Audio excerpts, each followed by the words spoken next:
Hi, my name is Alyssa Cortez, and I'm going to be going through my Spanish American War essay that I wrote for Dr. Campbell's class.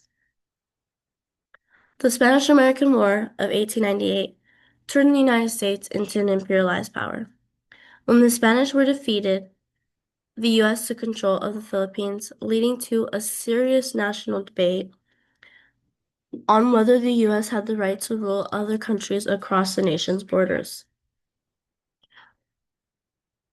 The main supporters of imperialism, Jacob Sherman, Henry Lodge, and Albert Beveridge, defended expansion of the Philippines and had many different arguments. Sherman argued that the Filipinos were not ready for independence because they were uneducated, had no unity as a nation, and lacked political experience. He supported his argument by saying that the Filipinos had no previous experience in running a government and needed the United States to bring peace among them. While Senator Lodge argued that imperialism was necessary if the future of the United States was to play the leading part in the world. His view was supported by referring to the nation's survival or success in terms of economic growth. On the other hand, Beveridge argued that it was a divine mission. He believed that it was their God-given mission to civilize and modernize the less superior races. To back up his argument, he used how the authors of the United States, used authors of the Declaration of Independence, took over the Indians' lands without consent to civilize them. Anti-imperialists, Reverend Charles, William Bryan, and B.O. Flower, on the other hand, believe that imperialism is the reverse of Christian values. Ultimately, the U.S. invaded the Philippines because of its racial beliefs, growth in economic power, expansion, and gaining more power in the world. So, on to my first body paragraph. So, in Jacob Sherman's report, as I previously said in my introduction, he was a huge supporter for imperialism and used that the Filipinos had no sense of loyalty, no education, and no previous experience in running a government, and therefore had no right to govern their own government and needed the US's helping hand in this. Sherman argued, even then, the power of self-government cannot be assumed without considerable previous training and experience under the guidance and tutelage of an enlightened and liberal sovereign power. I use this quote because it clearly states on where he stands and why. And in this quote, he's clearly explaining that self-government cannot be assumed. You cannot go into it assuming how it goes because everything could be ruined. It could make so many mistakes. And you need guidance in running a government, especially if you have no experience. And this guidance in this hand would be the US. And he believed that the US was the right power to give the Filipinos help on.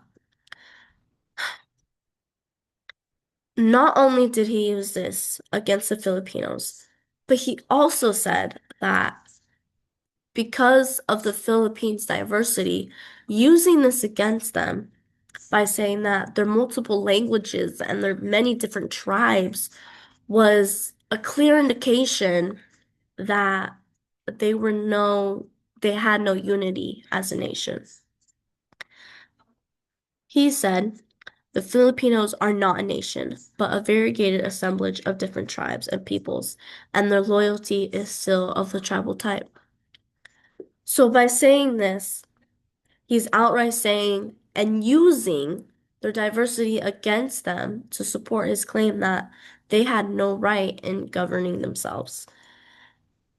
And he strongly suggested that the Filipinos could not form any stability or come together as a nation without the US's control, that it was necessary under the United States to bring peace and order to the people, and made the huge assumption that without the help of the United States, they could not do this on their own.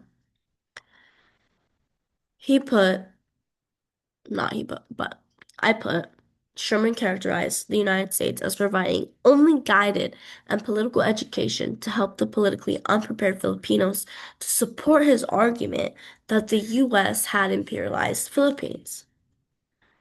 So this is where Sherman stood. Going on to Henry Lodge, he argued that the Philippines being imperialized by the United States was essential, was necessary for the United States' continued growth of economic, and it paved the way for this path. And he also claimed that if the United States did not take this opportunity to imperialize the Philippines, then it would leave America behind industrially, politically, economically, and it would only decrease their growth. It would not help it, and it would leave America behind in history. He emphasized it is time to recall what we have been tending to forget, that we have always had and that we have now a foreign policy which is of great importance to our national well-being. So he stated this to further prove his point and to show that the Philippines, it was necessary for the United States. He also stated, we have a record of conquest, colonization, and territorial expansion unequaled by any people in the 19th century. He used this statement to support his claim that we should not stop foreign policy, that imperializing the Philippines was necessary on going forward. And he used our history as the American people to support this claim for imperialism. And he also stated in this statement, what he was saying in the statement is that the United States' whole history and identity is built off imperialism, and that it's only helped them grow further, and that it should not be stopped now. And it should only continue by taking over the Philippines. Moving on to Albert Beveridge. So he was another huge supporter for imperialism. And in his statement, different from Sherman and Lodge, he claimed that it was the divine Lord himself who chose the United States. He chose the American people to take over the Philippines. He has marked the American people as his chosen nation to finally lead in the regeneration of the world. This is the divine mission of America. Beveridge 6. So he used religion, Christianity, which is huge at the time, as a way to further imperialism. And this further supports the prompt because it clearly states and shows and supports his claim. He also said, to further prove his point, he also said, so the authors of the Declaration themselves governed the Indian without his consent, the inhabitants of Louisiana without their consent, and ever since the sons of the makers of the Declaration have been governing, not by theory, but by practice. So in this quote, I know it's long, and Dr. I know our professor does not like long quotes, but I felt like it was necessary to put in this long quote in its entirety to really emphasize and show how Beveridge was supporting his claim, supporting his argument for imperialism. In Beveridge's logic, conquering and governing others by force was an act of mercy and civilization and not oppression. He saw it as America's God-given right to governize and modernize the less superior race, which at the time was anybody who wasn't white. On to our third body paragraph.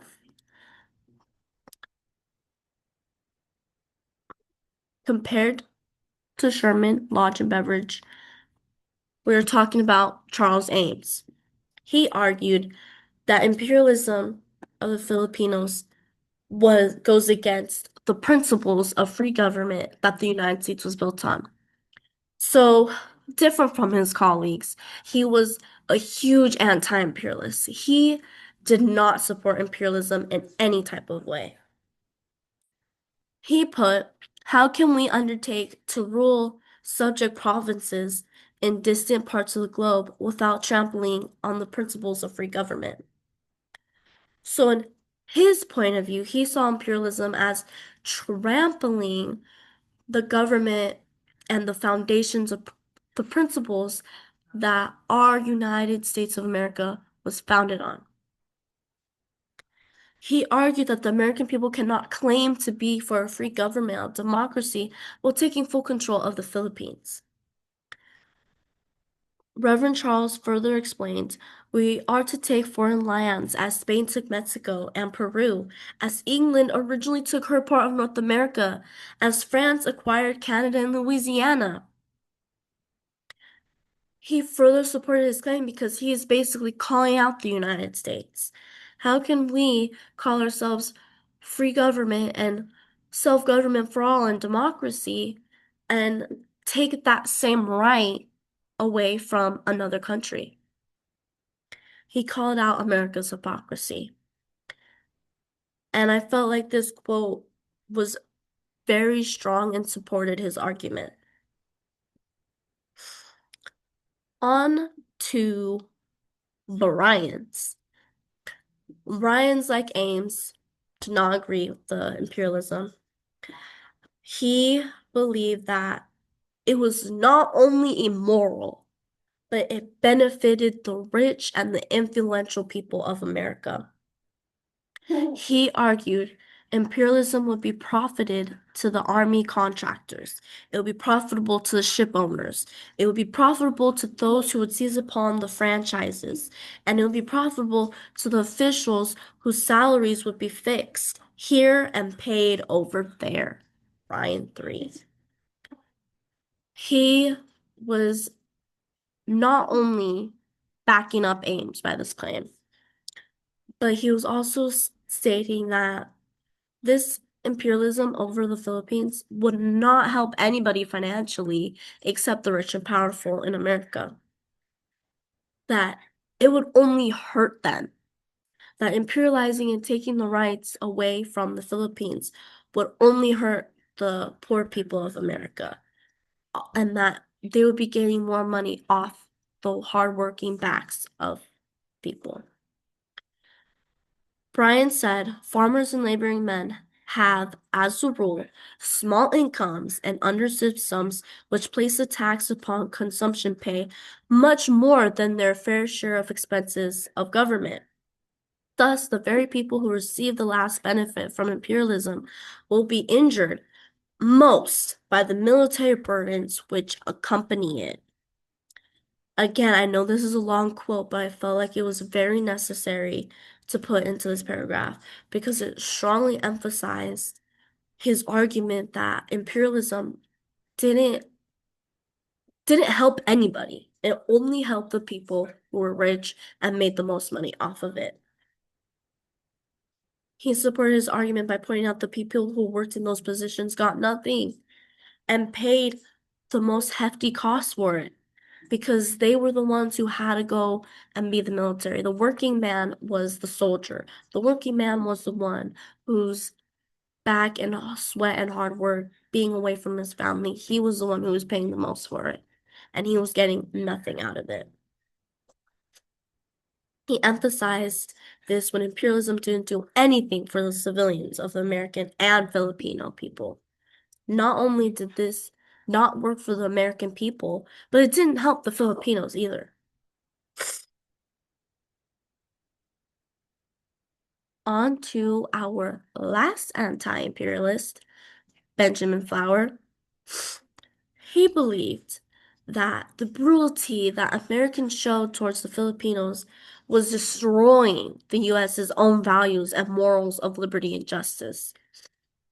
He stated, "A people that tolerates a government practicing any injustice to others will ere long be oppressed, and officers who become brutalized and hardened by torturing the weak enemy will ere long show the same cruelty toward those under them."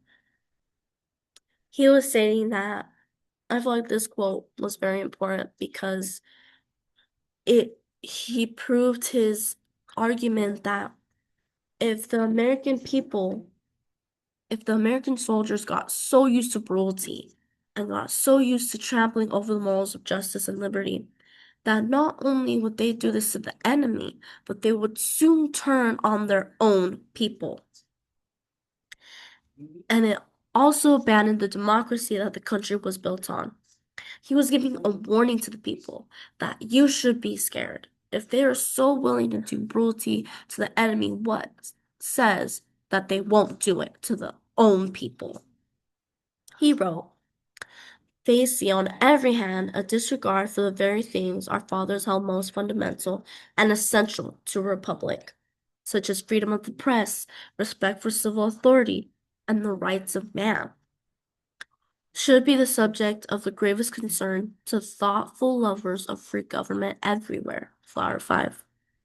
Again, I know this is a long quote, and Dr. Campbell does not like long quotes, but I put it in here because I felt like it was very necessary to the paper. I felt like it very much proved his argument against imperialism. It was showing how this clear disregard for liberty and justice only further prove that imperialism didn't help anybody, and that the own soldiers would soon get too comfortable with royalty and will have no fear showing it to their own people. He supported his argument that imperialism only destroyed the founding values that kept America a democracy. In conclusion, the United States ultimately invaded and occupied the Philippines because national leaders believed imperialism was a gateway toward economic growth, more power, and divine racial destiny. The Philippines offered the U.S. an opportunity to see new markets, resources that fueled industrial growth. This helped create trade with Asia, which also increased its economic development. Not only did it boost economic growth, but also expanded its global power, influence on other countries by forcing its military and strength overseas. And while American leaders who supported imperialism, such as Albert Beveridge, also pushed imperialism because of racial divine duty from God himself. He argued that the United States was chosen to civilize and modern those he considered to be the less superior race, which was the white people. Anybody who was white, you're less superior. The mix of economic ambition, desire for expanded power, and its racial superiority essentially what led to the takeover and control of the Philippines. Thank you, and that was my essay on the Spanish-American War.